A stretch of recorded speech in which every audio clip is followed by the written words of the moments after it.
I'm a political junkie. I listened to all 2 hours of the debate on Thursday night. But I also like to read polls. I'm a poll junkie, I guess, as well. And it's interesting that there's one thing that polls tend to agree on regarding religion in America, whether that's Gallup or Pew, whether it's a conservative poll or a liberal poll. They basically all say the same thing, that Americans want 2 things out of their religion: comfort and stability. If that's the case, today's readings are not going to sit well with most American churchgoers, because they tend to say the opposite. Poor Elijah. Right before this, Elijah has ousted the priests of Baal, and Queen Jezebel has put a price on Elijah's head. And so he has to get out of the city. And he's given up. She wants to kill him. And basically, God, just get me out of here. God, take me. I don't want to do this anymore. And so he sits under a broom tree, which is very ironic. And I tend to think the author of 1 Kings realized it.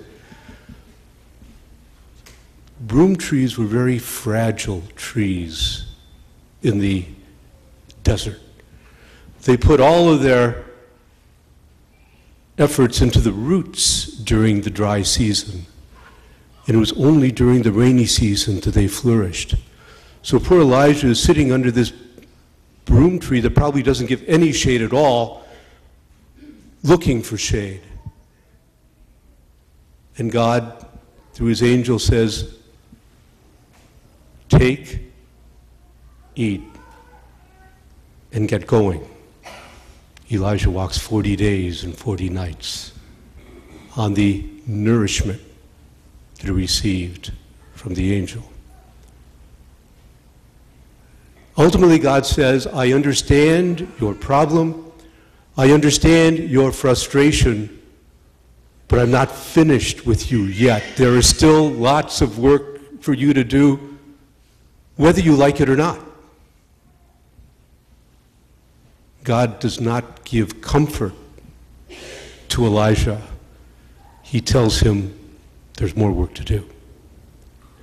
And Jesus in today's gospel is giving the people of his day difficult words. He is sharing his own life and mission with them, but they can't take it because it means that they have to rethink who Jesus is. Isn't he the son of Mary and Joseph? Don't we know him? Don't we know all about him?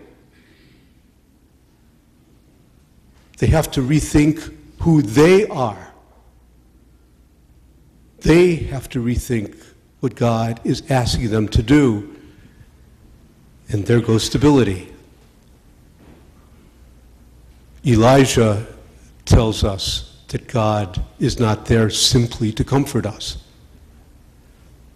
Jesus' words today tell us that our gathering together is not simply for stability, but rather both hear the words, you are there for the mission. You are there to do something. You are there to make my word known. And that changes things. That forces us to rethink who we are. It forces us to rethink who the church is. It forces us to rethink an awful lot of things.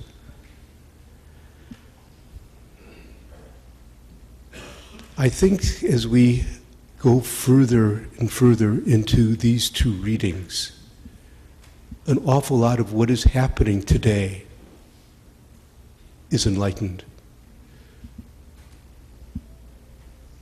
Pope Francis, interestingly, whose polls are going down because he is saying things people don't want to hear, keeps telling us that the Word of God has an unruly power.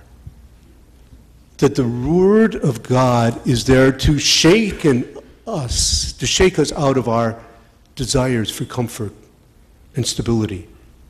That the Word is God to move us into mission. And he says that the one word, that the one phrase that Catholics can no longer say is, "We have always done it that way." God calls us to something new. God calls us to continue the mission. And perhaps today more than ever before, that is so important. We celebrate today the anniversary of Michael Brown's death. And so often, even after this 1 year, it seems that all sides of that, black, white, and everything in between, have gone back into their comfortable, stable feelings, either that the police are always wrong, or that somehow we have got to just realize that we are a divided society and we will never come together. The Lord asks us to think in new ways. The Lord asks us to do new things. The Lord asks us to be on mission. Today is also the 70th anniversary of the bombing of Nagasaki. Interestingly, the Christian Catholic community of Japan. And again, our understandings of war and how we wage war, we're feeling that somehow those will never change.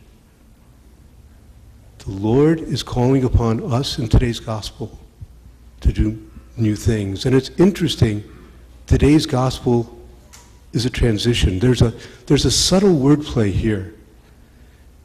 In the scriptures, bread are two things. One, it reminds us of the Eucharist, which is what it seems obvious today.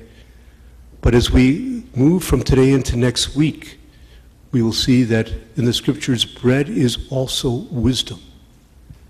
And maybe it's both of those that help us along the way. Elijah ate, drank, and walked for 40 days and 40 nights. We will soon be strengthened through the bread and wine of the Eucharist. But bread is also wisdom. And as we move into new things, as we move into this unruly power of God that takes us where we don't really want to go, we need wisdom. And it's there perhaps that the letter to the Ephesians helps us. Because I tend to think wisdom is what is spoken about in that letter. That as we move into places we don't know where we're going, as we move into places we probably would prefer not to go. Ephesians calls us to be people of kindness. Ephesians calls us to be people of compassion. Ephesians calls us to be people of forgiveness. And perhaps those are the virtues we as individuals and as a church need to develop as we keep realizing that God continues to call us into the uncomfortable, that God continues to call us into things which are less than stable, that God continues to call us into places we might not on our own want to go. And so, today's readings are not about comfort. Today's readings are not about stability.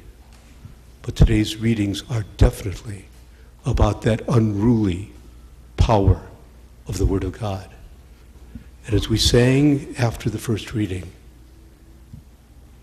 if today you hear God's voice, harden not your hearts. Harden not your hearts today or any day.